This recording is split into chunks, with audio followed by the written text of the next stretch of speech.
गतवर्षी सरासरीपेक्षा कमी पावसाने कपाशी आणि सोयाबीनच्या सरासरी उत्पन्नात घट झाली आणि वर्षभर हमीभावही शेतकऱ्यांच्या पदरी पडला नाही।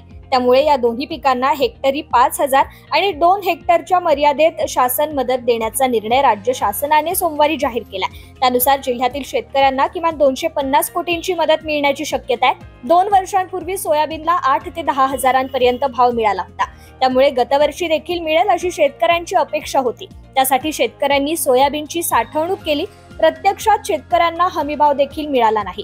त्यामुळे कपाशी आणि सोयाबीन उत्पादक शेतकऱ्यांना हेक्टरी 5,000 आणि 2 हेक्टर मर्यादेत मदत करण्याचा निर्णय शासनाने घेतला होता आणि याबाबतचा आदेश सोमवारी जाहीर केलाय।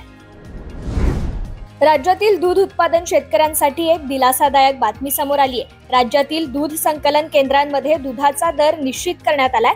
राज्य सरकारने दूध उत्पादक शेतकऱ्यांना प्रति लिटर 30 रुपये दर आणि 5 रुपयांचं अनुदान देण्याचा निर्णय घेतलाय। त्यानुसार दूध संकलन केंद्रांना शेतकऱ्यांच्या दुधाला प्रति लिटर ठरवून दिलेला दर देणे बंधनकारक करण्यात आल्याची माहिती राज्याचे पशुसंवर्धन आणि दुग्ध विकास मंत्री राधाकृष्ण विखे पाटील यांनी दिली आहे।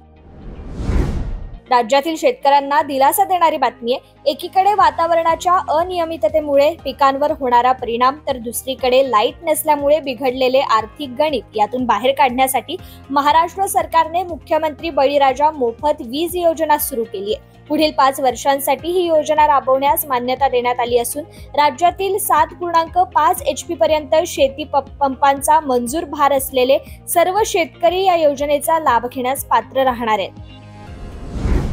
गोंदिया जिल्ह्यात गेल्या 10-12 दिवसांपासून सुरू असलेल्या पावसामुळे आदिवासी विकास महामंडळाचे उघड्यावर ठेवलेले 5 लाख क्विंटल धान्य खराब होण्याच्या मार्गावर आहेत। पावसामुळे या धान्याची भरडईसाठी उचल करण्यात अडचण निर्माण होत असल्याने या विभागाच्या अडचणीत अधिक वाढ झाली असून त्वरित उपाययोजना न केल्यास धान्य हातचं जाणार आहे। वर्ष 2019 पर्यंतच्या रासायनिक खतांच्या सरासरी वापराच्या तुलनेत 27,769 टनांनी वाढ होऊन 2020 ते 2022 या 3 वर्षात सरासरी वापर 1,09,69 टन झाला। यंदाच्या खरीप हंगामात सोमवारपर्यंत विविध ग्रेडची मिळून एकूण 93,167 टन रासायनिक खते विक्री झाली आहेत। 55,000 टन खते शिल्लक होती। 2017 ते 2019 कालावधीतील परभणी जिल्ह्यातील रासायनिक खतांचा वापर सरासरी 73,020 टन होता। रासायनिक खतांचा वापर कमी करण्यासाठी 2022 मध्ये विविध मोहिमा आखण्यात आल्या। त्यात जमीन आरोग्य पत्रिका, सुपीकता निर्देशकांवर आधारित खतांचा वापर, बियाण्यास जैविक खतांची प्रक्रिया करणे, हिरवळीच्या खतांचे बियाणे वितरित करणे, सेंद्रिय कर्ब वाढीसाठी ऊसाचे पाचट कुजवणे, कंपोस्ट, गांडूळ खते तयार करून वापर करणे यांचा समावेश होता। छत्रपती संभाजीनगरच्या जाधववाडी या भागातील भाजी मंडईमध्ये सध्या वांग्याला चांगला दर मिळत असून 100 ते 120 रुपये किलो प्रमाणे वांगे विक्री होत आहे।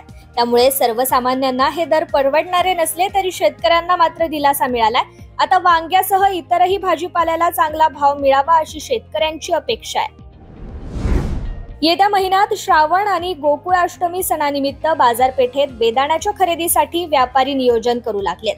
यामुळे गेल्या आठवड्यापासून बेदाण्याच्या दरात प्रति किलोस 10 रुपयांनी वाढ झाली आहे। सध्या बेदाण्याला प्रति किलोस 120 ते 240 रुपये असा दर मिळतोय। सणानिमित्त मागणी वाढू लागल्याने दरातही वाढ होईल असा अंदाज बेदाणा उद्योगातील जाणकारांनी व्यक्त केलाय। जळगाव जिल्ह्यात कापसाला मागील वर्षी मिळालेला कमी दर पाहता यंदा शेतकऱ्यांनी मका, उडीद, मूग, तुरीचा पेरा वाढवलाय। मागील वर्षी मक्याला 2,800 ते 3,000चा दर, तर उडीद, मूग, तुरीला सरासरी 8 ते 8,500 रुपयांचा दर मिळाला होता। यामुळे शेतकऱ्यांनी कपाशीचा पेरा केला। खरीपाच्या आतापर्यंत 97% पेरण्या झाल्यात। जिल्ह्यात यंदा खरीपाचा 7,51,601 हेक्टर क्षेत्रावर पेरा होईल असा अंदाज जिल्हा कृषी विभागाने व्यक्त केला होता। त्या दृष्टीने बियाणे खतांचे नियोजन केले होते। जूनच्या शेवटच्या आठवड्यापासून बळीराजाने चाढ्यावर मूठ धरण्यास सुरुवात केली।